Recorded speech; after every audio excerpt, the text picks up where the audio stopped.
Okay, good afternoon, everyone. It is so wonderful to see all of you here. I'm thankful that you came out. I think it shows that we've got a group of students that are interested in sustainability, interested in climate change, and I also like the idea that Dr. Ha called it climate disruption. So I like that too. I like that title. So Dr. Ha is a physicist by training and a graduate of Stanford University. He has been employed at NASA Jet Propulsion Laboratory for 25 years as a navigational engineer on exploration of missions across the solar system, from Mercury to Pluto. He's currently working on the SMAP. I suppose you call it... You say SMAP. You say SMAP. Okay, I wasn't sure whether we would just say SMAP or not. An Earth-orbiting spacecraft designed to monitor global soil moisture levels. Dr. Ha founded the Jet Propulsion Laboratory Climate Change Symposium in 2008. In 2012, he co-founded the Pasadena Foothill chapter on the Citizens Climate Lobby. It's an organization devoted to passing revenue-neutral carbon pricing legislation nationwide. He is also a climate realty presenter and has spoken frequently in the foothill communities about the urgency of addressing the climate crisis that we all face. So I'd like you to welcome Dr. Ha.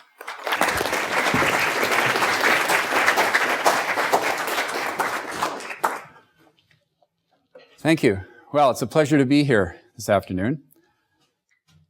Usually when I talk to audiences, I'll talk about subjects like this or this. And here you can see this is a shadow of a spacecraft on the surface of this asteroid, or this planet. Because as Dr. Galuli just mentioned, that's what I do for a living. I guide spacecraft across the solar system. So when I talk about those subjects, they're straightforward, they're fun. Today's talk, on the other hand, is a lot harder than rocket science. And the chief difficulty is in convincing people that a healthy economy and a healthy environment can coexist.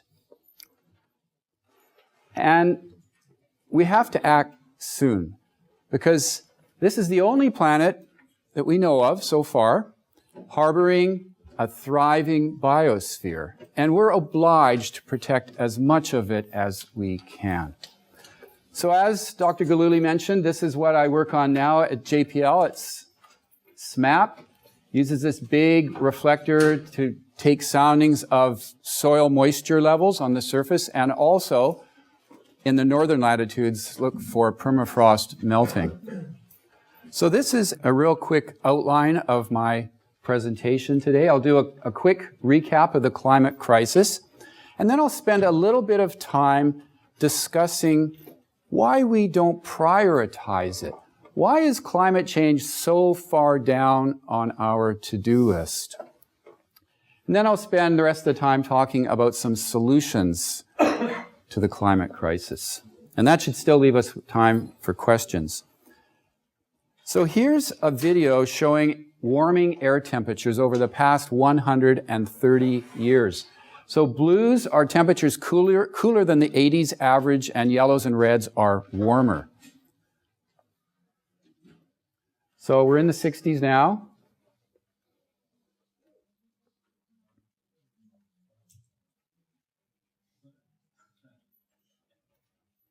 So you can see here we are at 2014, there's quite a bit more yellows and reds. And in fact, there's a disproportionate amount of heating in the northern latitudes. It's much redder up there. And of course, there's a lot of snow and ice, a lot of land-based snow and ice up there, and that melting of that ice contributes to sea level rise. So maybe you've asked, if the globe is warming, why don't I feel hotter? Well, the reason is that the oceans and ice are capturing 95% of the heat. If you were a fish, you wouldn't ask that question. Only 2% of the extra trapped heat is going into the atmosphere. The reason the oceans can do that is because of water's high heat capacity. It takes a lot of heat to boil a pot of water and hardly any heat to boil a pot of air. Okay, so here are a dozen indicators of human-caused warming. I won't go through all of these, but if in previous lectures in this series, you've probably learned about them: rising air temperatures, rising ocean temperatures, melting glaciers, ocean acidification. But while this is underway, all of these are occurring, there's another slow motion disaster happening. Much of life is either moving northward or upward to stay in its climate regime until it runs out of land. And that's biodiversity loss, extinction, gone forever. So global warming is a significant cause right now of this biodiversity loss, and habitat destruction is another big one. So no talk about global warming would be complete without a polar bear. All right? But as these magazine covers also remind us, global warming is a problem we have to pay attention to. So, what causes global warming? Anybody? Us. Well, many people say it's Democrats. Okay? But it's carbon dioxide. It's CO2.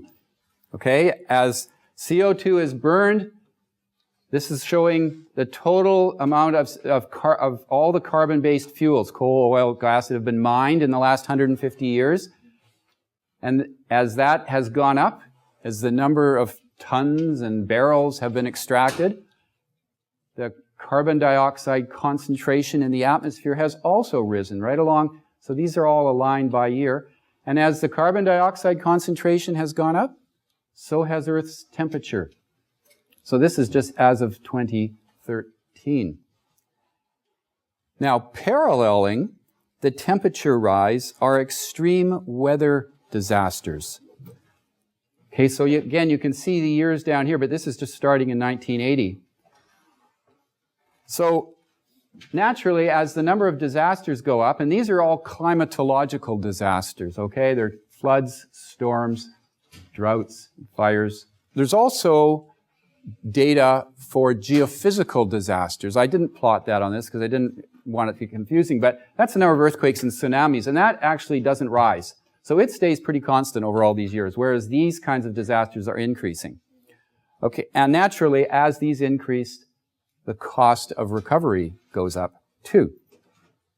So insurance premiums are rising for that reason. So even if we do nothing about climate change, it's going to be expensive for us. And food costs will rise too. Droughts will last longer, and droughts will start occurring in places unaccustomed to water shortages.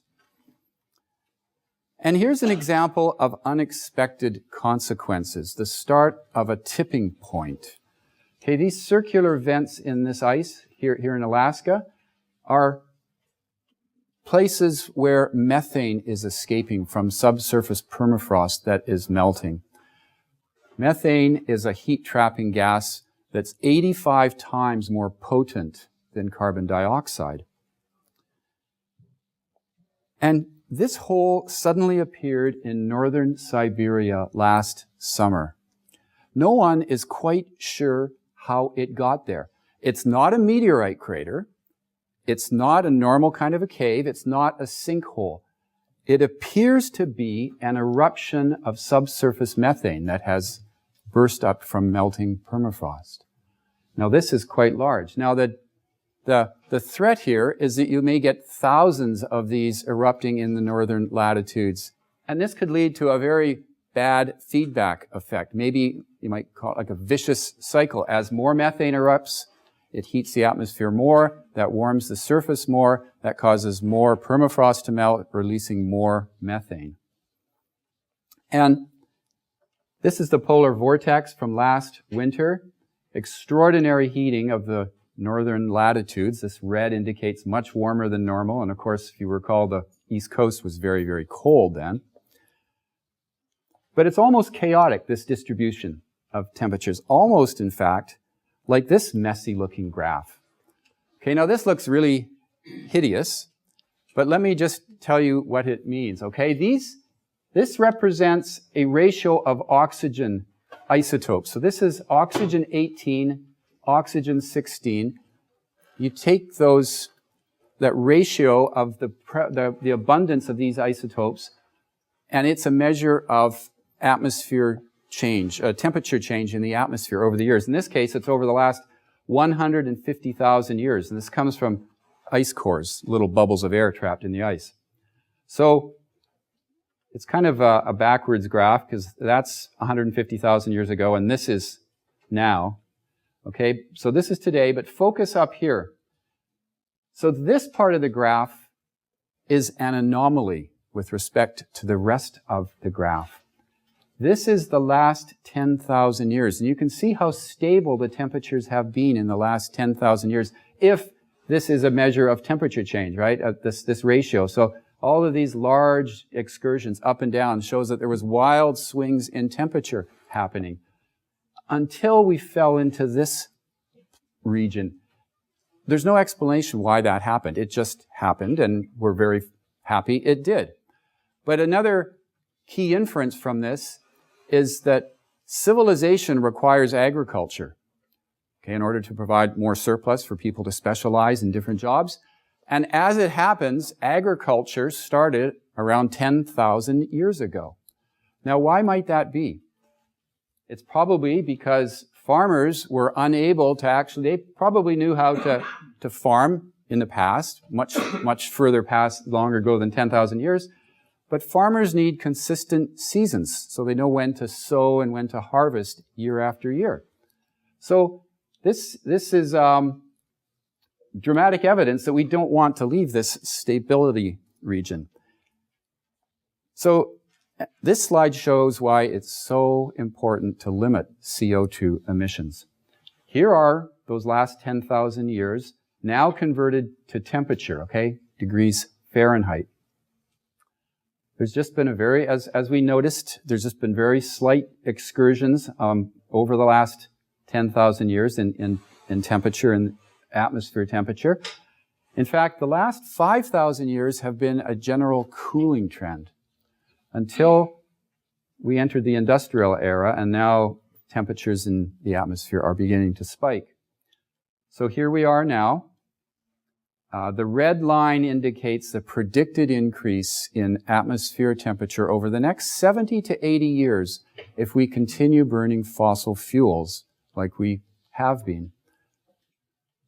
So does that remind you, that spike, does that remind you of something? Okay? Now, just to put this in context, a 5-degree Fahrenheit change in the other direction in the last ice age led to a mile-thick sheet of ice over New York State. So climate change warnings have never only been about just warmer days and nights. They're also about biosphere losses in society, social stability loss. Just one example of a social stability loss is the financial markets. Capital markets like stability. And for the very simple reason that lenders want to know they're going to get their money back. And if things are changing very rapidly, if somebody invests in putting a resort on the beachfront in North Carolina, because North Carolina has legislated a law against sea level rise, but the seas rise anyways and wipe out that resort, lenders will start getting upset that they've lost their money, and they'll start pulling it back from the capital markets.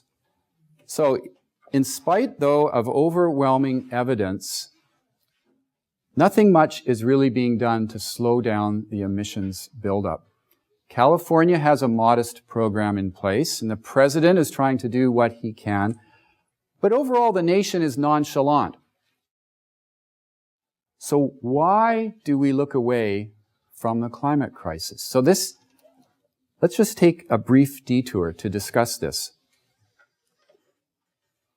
Since the 1980s, trusted figures have assured us that unregulated, never-ending growth is possible, sound, and desirable, and that the marketplace is all-knowing in the direction it's taking us, and that direction is, in the future, will bring us lots more wealth.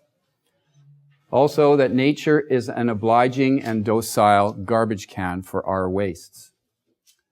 So this has just pretty much been accepted now as normality. This is how we go about our day-to-day lives, making decisions. We expect this to go on forever. It's the status quo. And so here's why we look away.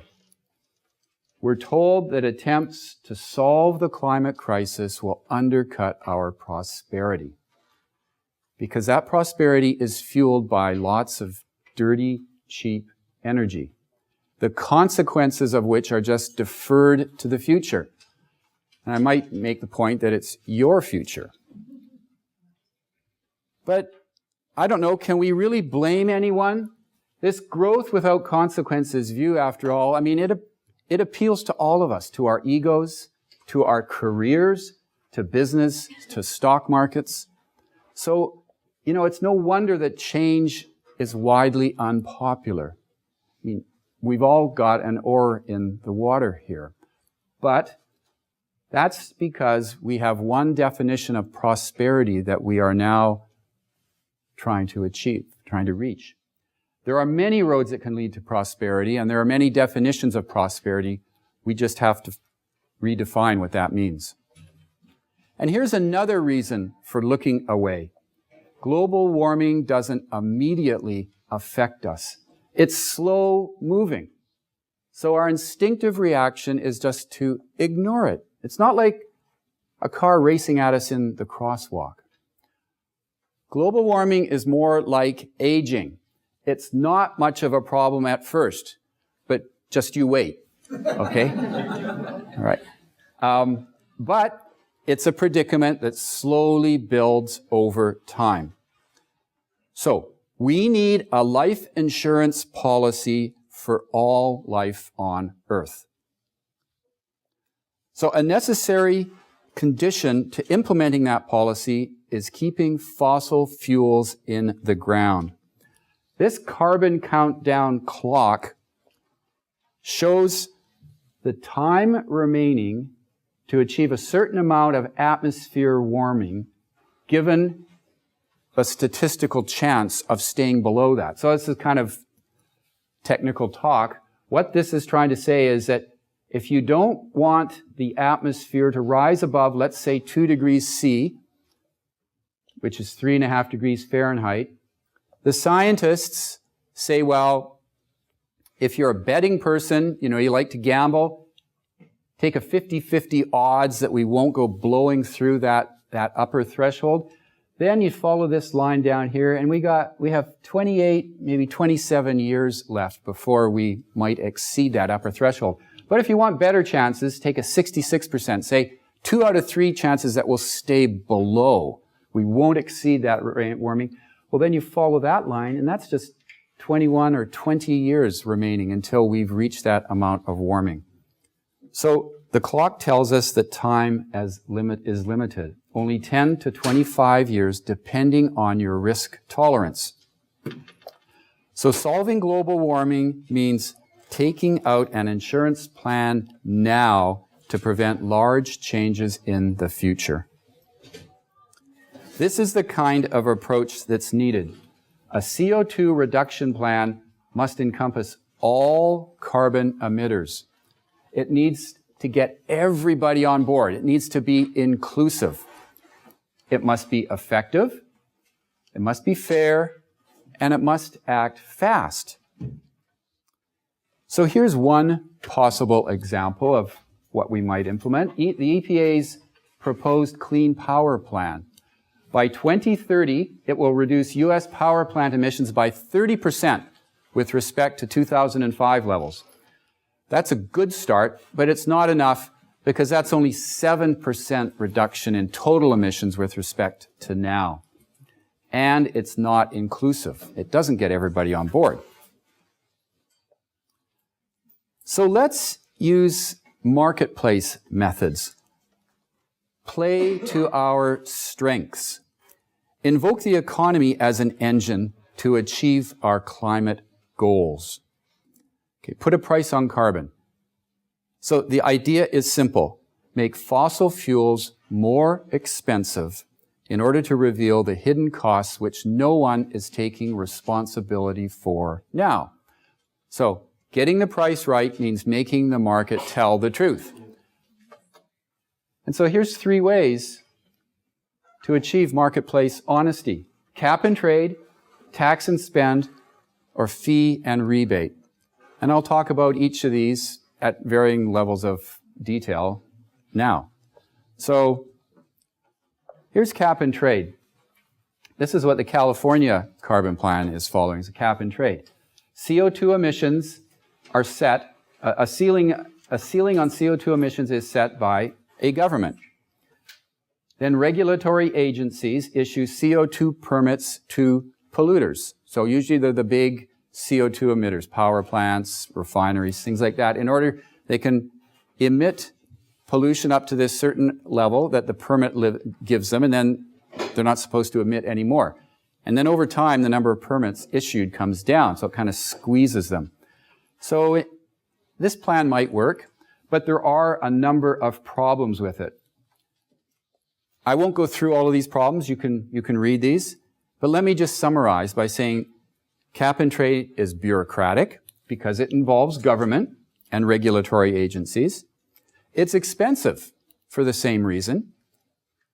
And it's maybe ineffective because it doesn't get at all the CO2 in the economy. Remember I was talking about being inclusive? In other words, it leaks. So here's a second strategy. A carbon tax, on the other hand, is simple. But unfortunately, whenever anyone hears about a carbon tax, they immediately go and focus on the disadvantages of a carbon tax. And what are the disadvantages? Well, it reduces economic output because things get more expensive, and it slows growth. So there's fewer new jobs coming up.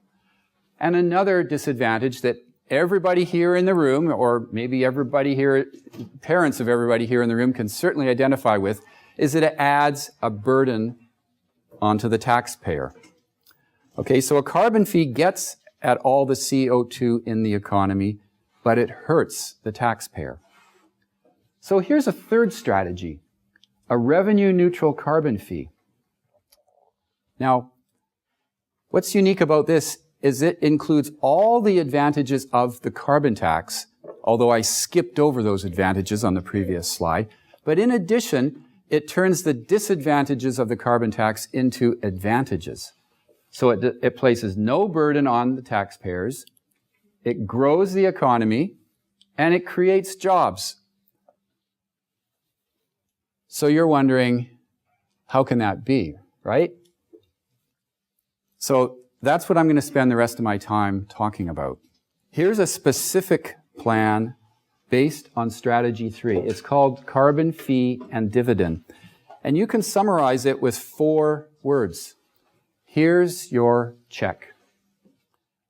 So now I'm going to take 4 slides to describe this plan in a little more detail. Now, I hope it's not too wonky, but it does deserve a fair explanation of how it works, because this is a scalable, meaning it can grow in size, solution to the problem that faces us. So the federal government collects a pollution fee on companies extracting fossil fuels from the ground. Okay, that's it. Just a few companies get assessed a fee. That fee will be applied at the source of the fossil fuel, whether it's the mine, the wellhead, or the port of entry if it's coming in from abroad.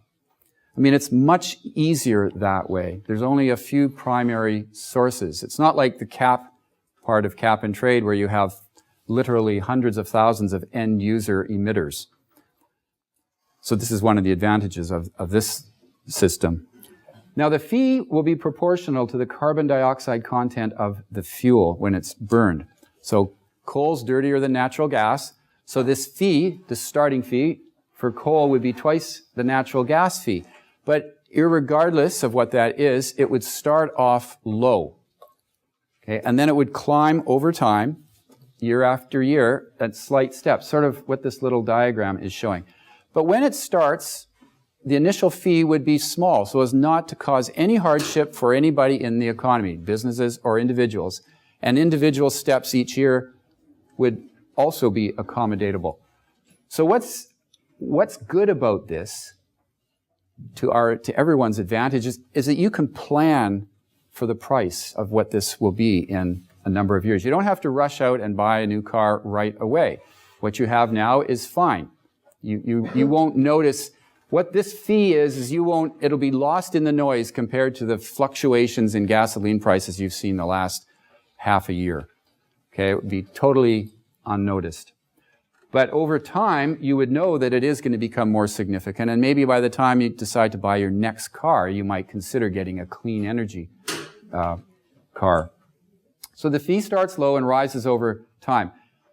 And the other part of this is that the renewables are not assessed a fee because they don't emit CO2. So how does this dividend thing work? Okay, so the fees that are collected are deposited into a trust fund. Then 100% of the trust fund proceeds are returned to us, the people. The government doesn't keep any of it. That's why this is called revenue neutral. So equal-sized rebate checks would be sent back to all households. Okay? Everybody gets the same size rebate check. There's no means testing. Everybody's equal. And that will help cushion fossil fuel price increases that are sure to be passed along from those fossil fuel companies that have the fee assessed on them. And in one plan, $3,600 per household would be returned in the 10th year. So just dwell a bit on this. The dividend, or call it a rebate, or call it a green check, comes with no strings attached. Okay, if you don't like paying taxes, probably nobody here does, decarbonizing will in effect be equivalent to reducing your tax load because of the rebate check that's coming through to you. So the fee will incentivize power companies to repower. They can switch to renewables because it'll be cheaper for their customers. The fee will incentivize conservation. It'll motivate people like you and I to switch to energy-efficient cars and appliances. And the fee will incentivize tons of clean energy entrepreneurs and businesses to spring up because of the new markets that will be realized. And this is how the carbon fee would work on the international stage. If the trading partner does not have a similar fee, then apply border adjustments. Imports will be assessed a tariff equivalent to what that fee would have been in the other country if they had one equivalent to ours. And exports from our country would be subsidized equivalent to what the fee that they were assessed was. So the result is that a domestic firm's trade competitiveness is not disadvantaged because of this carbon fee. So that's it. That's the 4 slides that I was going to describe carbon fee and dividend. So here's a real example of a revenue-neutral carbon tax that has been implemented in the province of British Columbia in Canada. Their program began in 2008. It started off slow and it rose for 5 years. Now it's holding steady, waiting for the rest of the world to catch up. And how's it going? Well, as of 2013, fuel consumption per person there is down. Total CO2 emissions there are down. And it's not because they're in an economic slump. Their economy is actually performing better than the rest of Canada. So this is a very successful implementation of a revenue-neutral carbon tax. So successful, in fact, that the World Bank and The Economist magazine laud this program. And here's an independent study of carbon fee and dividend performed last summer by a pair of renowned economic modeling companies, REMI and synapse. And this is what their models show.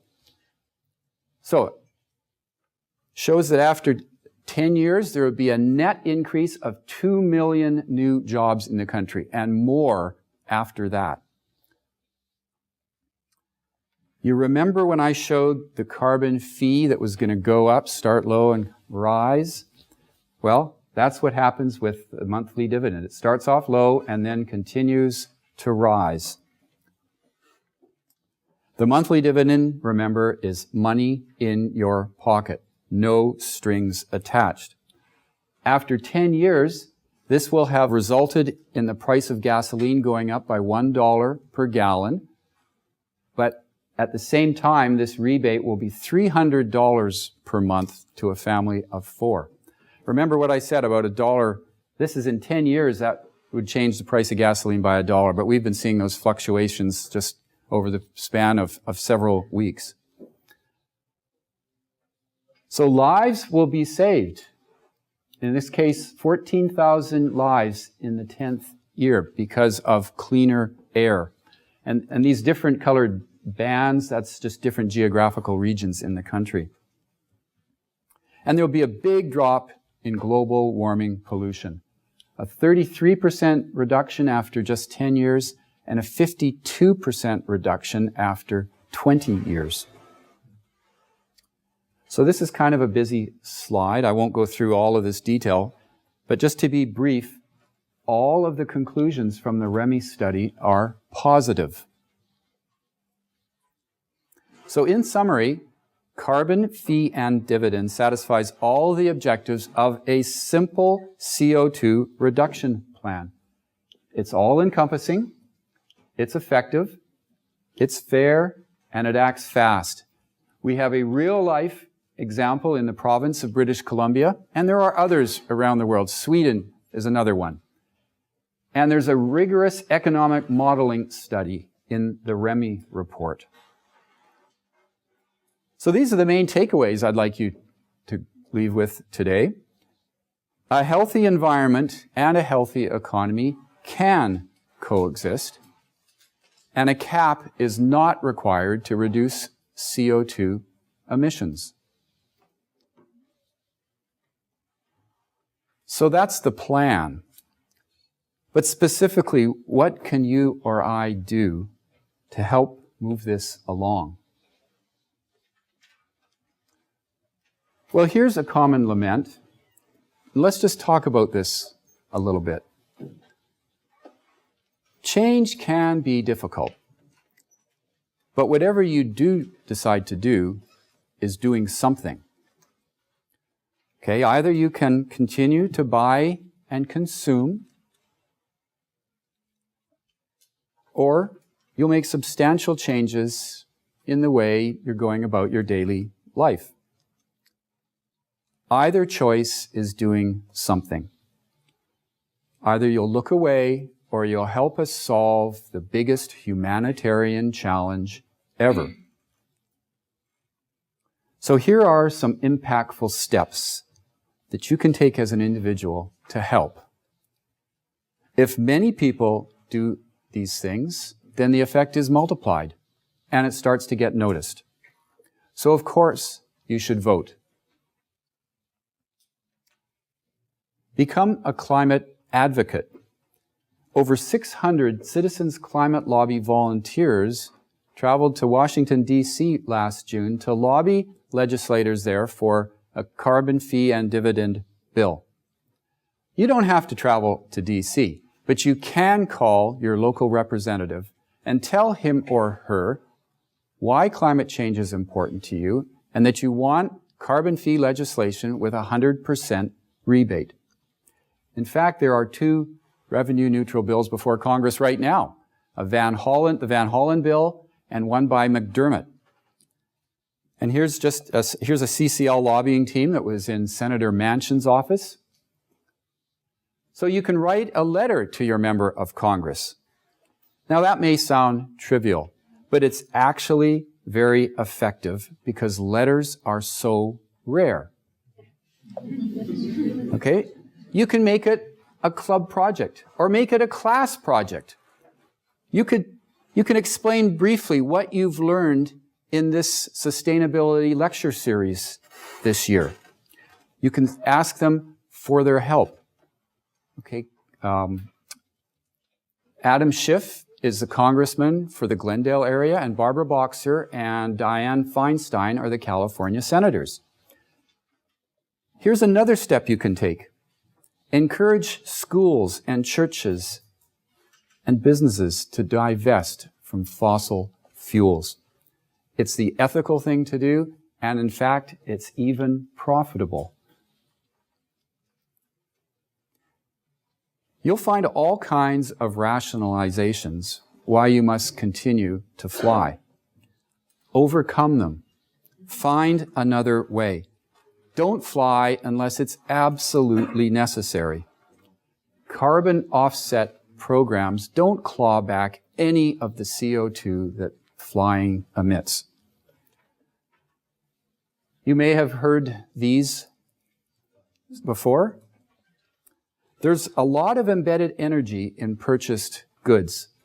Most of the coal plants going up in China are going up in order to build stuff for us. Embedded energy and flying are the largest contributors to most people's carbon footprints. And eating beef contributes a lot of greenhouse gases too.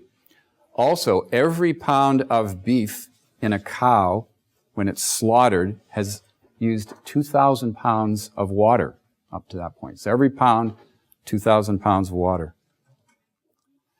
At a very low cost, you can invest in solar systems and earn a steady income for yourself. So this is one company, Mosaic, that invests in specific projects that you would, if you like that idea, you can maybe invest in that to help a certain project further along, or you can join a solar garden cooperative. For instance, if you're a renter, you can't put a solar panel on your roof, but maybe you can join one of these cooperatives, then contribute solar energy to the overall grid. Remember, a major spill at a solar garden station is called a nice day. So no one gets to choose the times they're born into. And unfortunately, you're stuck with 100 years of carbon karma.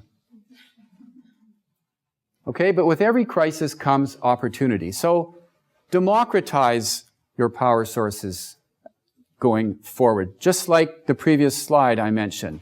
Buy into individual cooperative solar energy companies. Find ways that you can help further clean energy programs along.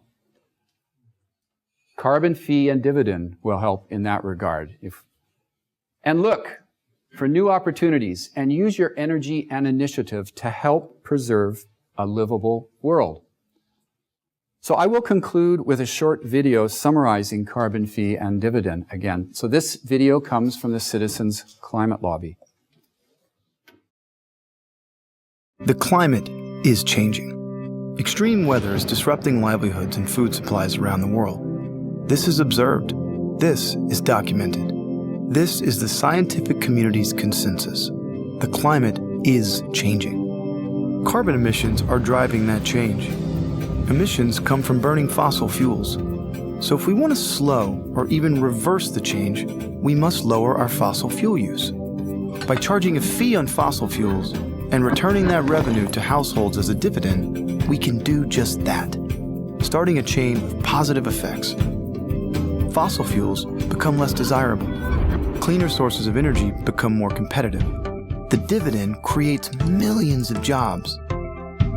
Carbon emissions go down, reduced air pollution saves tens of thousands of lives, and climate change is brought under control. We can make this happen, but enacting a carbon fee and dividend isn't in our hands, it's in theirs. How do we sway them? What can we do? We can use our voices to express political will and demand action. We must help our elected leaders work together. It's on us to tell them what we want as a group. Because when voices call out together, their impact multiplies. Government can respond to the will of the people, provided we tell the government what we want. And what we want is a livable world. This is what Citizens Climate Lobby works for: to empower citizens to connect with and influence their members of Congress, to spread the idea that each one of us can address climate change. Bring your voice to citizensclimatelobby.org.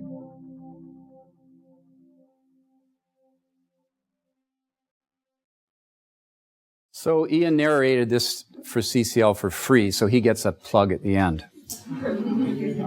So that's the end of my presentation. I'm happy to take questions. Okay.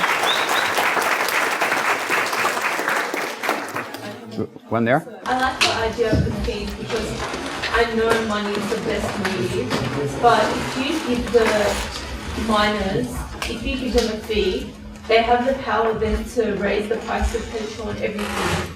So they've got all the power. And so then if we're paying more for that, wouldn't it just like cut out our own revenue? Like we could cancel that. So you're saying we would get this rebate check, but they would decide to boost the price of gasoline even higher. Because they've got all the power, they're paying for it, so they've got all the power. But I would think in a capitalist economy like that, where everybody looks at prices, that would make everybody go whoosh really fast to buying an electric vehicle, let's say. Right. No,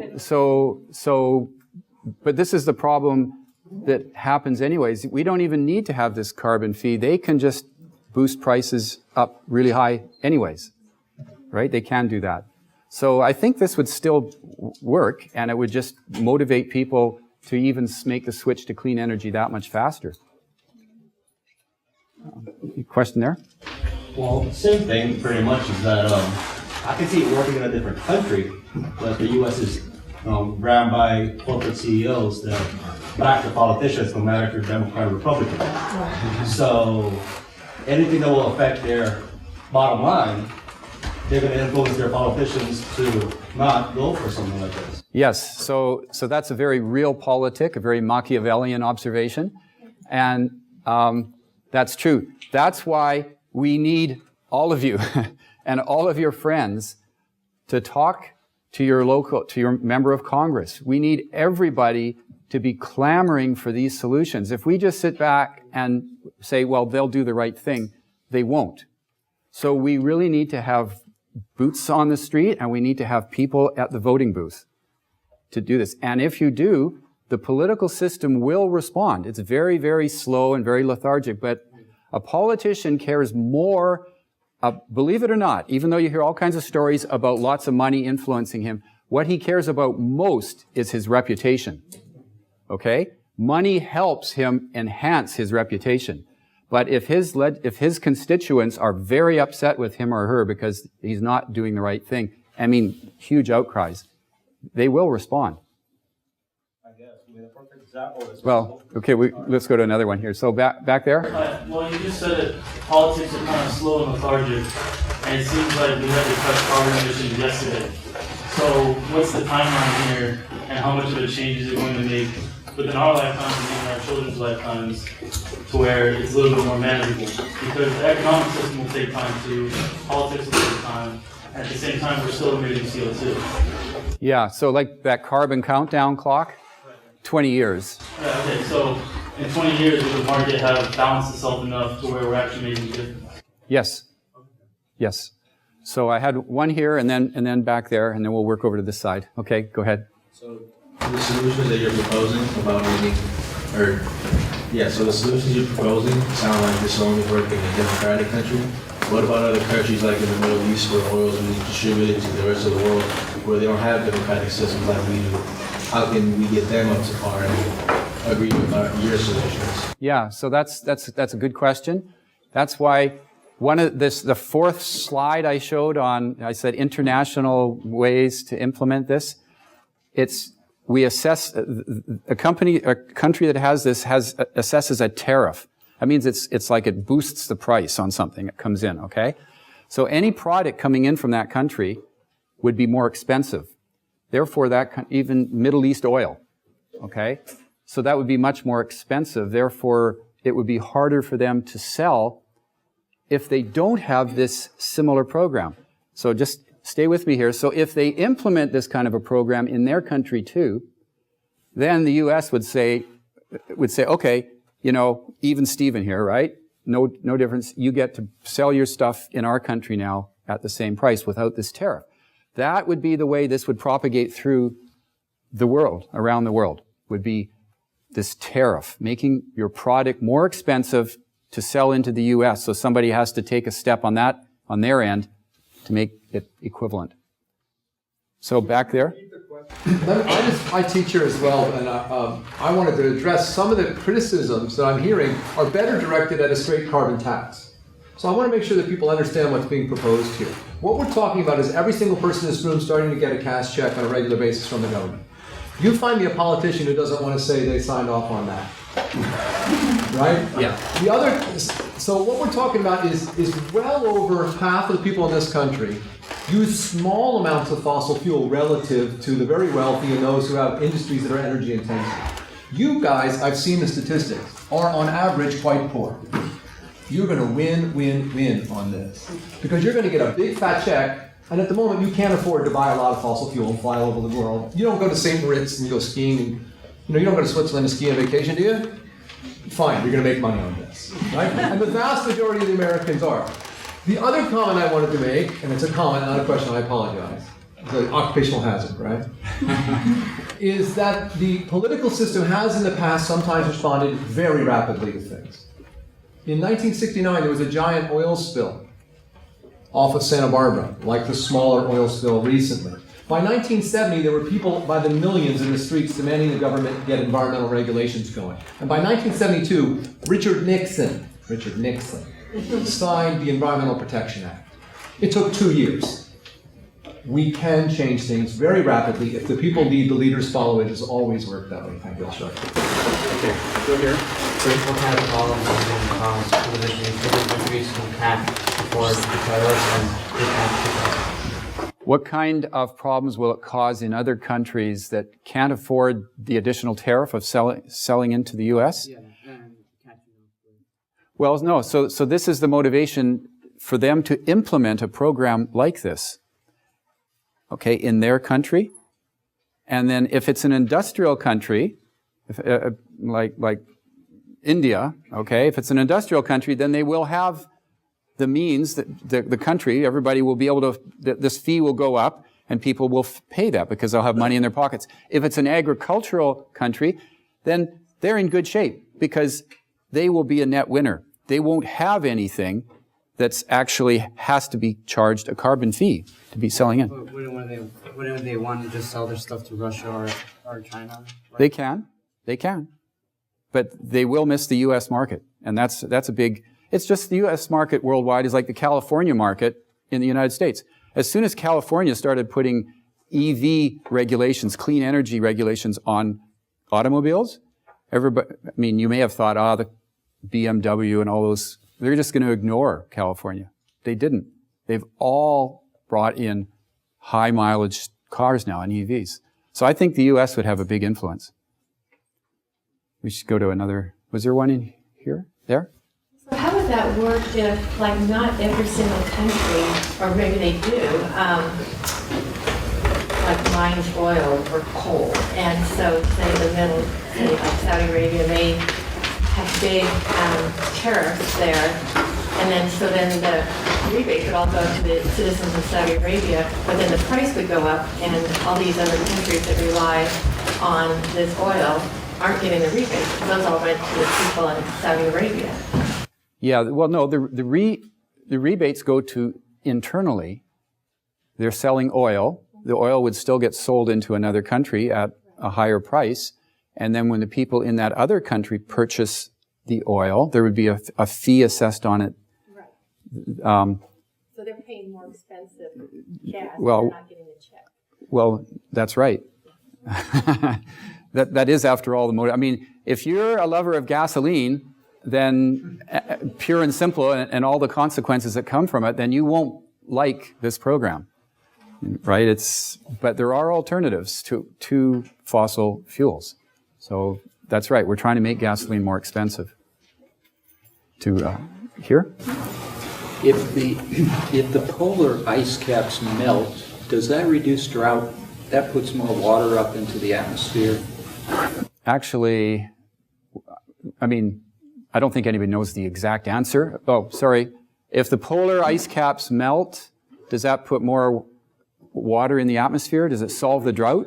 Does it solve the drought? I don't think anybody really knows the answer to that question. What they do know is if the ice caps melt, it causes a positive feedback effect in the sense that it's no longer reflecting ice, white, it's no longer reflecting incoming solar radiation, it's dark water and it's absorbing it. So it's basically another way to heat the Earth up. So you may get more water vapor evaporated, but you'll also get, general rule of thumb is that places that are wet now will get a lot wetter in the future, and places that are dry now will get a lot drier. And there may be subtle, there may be exceptions, but that's generally what would happen. Because what's the connection to the dark water? Well, it's warming. So it's warming, so the planet will get even warmer. And when the planet gets warmer, more water vapor will evaporate from the oceans. Okay, so that water vapor will go in places where it's going now. Okay? Yeah. That's fine. Is there a question there? So how do you think will this plan work in some poorer places that doesn't even know all that much about renewable energy yet? How will this program work in poor countries that don't have much renewable energy? Or don't have that technology? Don't have that technology. So first of all, this program is not the only single program that has to be implemented around the world, okay? This is one program to implement in the U.S., and it would propagate within other countries. There are many other programs that are necessary too. One of those would be some sort of a distribution of resources, money, to help poorer countries come up to speed. So that would be necessary too. But we're talking about international politics now, right? We haven't even solved national politics. Back there? Question. So living in a very globalized world, transportation is a very big thing. Everybody has a car or two. And so if I want to avoid now fossils, I would probably move to an electrical car. So I would use electricity. And so would all my neighbors and all the whole neighborhood and everybody. So the usage for electricity would go up. Do you think we would at all, is research like far enough to provide enough wind wheels and solar panels to cover that? Good question. So the question is if we all convert to electric vehicles, then that's another load on the system. It needs more electricity to power that. Is there enough alternative renewable sources to do that? Actually, yes. There's a study done by a professor at Stanford by the name of Jacobson, just FYI, but there would be, and the reason for that is because electrical energy generation is via these methods is so much more efficient than burning fuel. So if you burn coal and oil, that's just roughly a 33% efficiency, whereas, and also in your car, it's very inefficient, right? Batteries, 80%. So yes, there is. There was a question back there. Yeah, your solutions center largely on what we as individuals can do, which I totally understand. But there was a study that just came out this week showing enormous collusion between the major banks to control our money supply over the last 5 years. They're being fined billions of dollars for it. The majority of the carbon is being put out by large users, by industry, by industrial agriculture. Like you said, they're not going to like this program. So no, I didn't say that. I didn't say you're not going to like. You use a lot of carbon. You said are not going to. Yeah. You said we as a third person plural. Oh, okay. I'm sorry. So my question is, how do we get those large carbon emitters who produce the great majority to stop emitting? Okay, so the price goes up. the price of fossil fuels rises, people decide, right, then somebody like Elon Musk comes along and says, okay, I can provide that same service using electricity only, batteries, renewable energy, and I can offer it half the price, and it'll be going down, a seventh of the, three times cheaper as the fee rises. So this fee increases constantly. Anybody that uses fossil fuels will have this fee. It'll get more and more expensive. So any of these people you're talking about will have extraordinary costs within 10 years.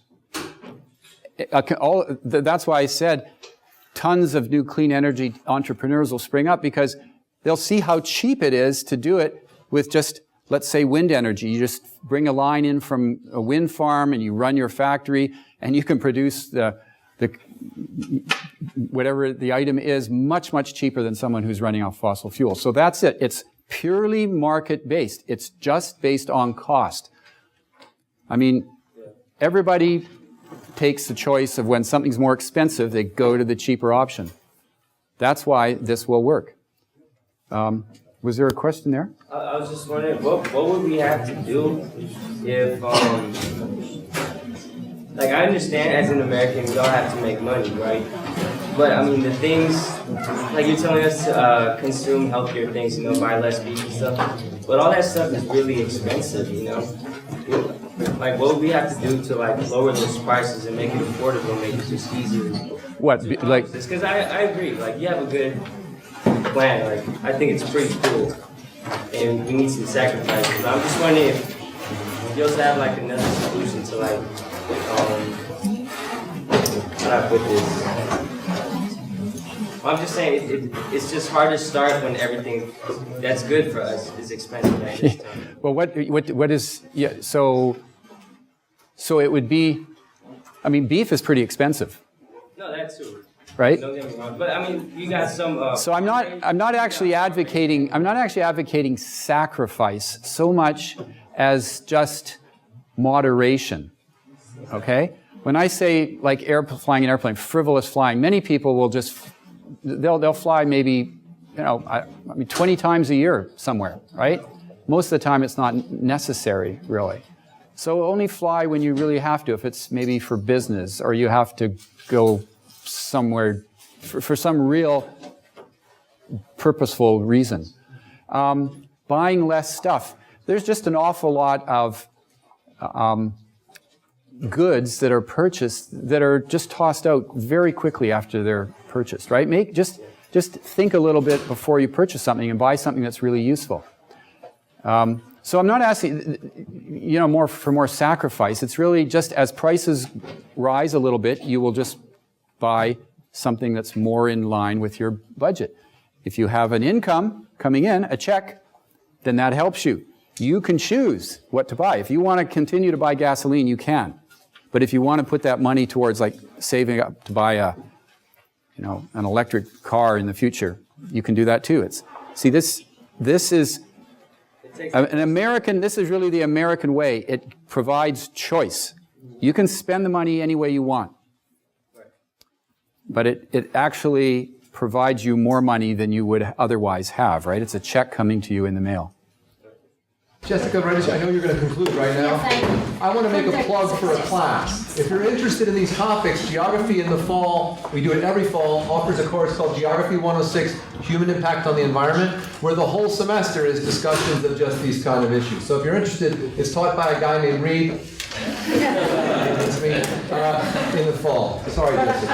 I want to add that all the other geography classes touch on this as well. That's absolutely true. Such as California geography, which will be offered in the fall, and cultural geography and physical geography all touch upon aspects of it. So go for it. So take geography. If you would, please give Dr. Ha a round of applause.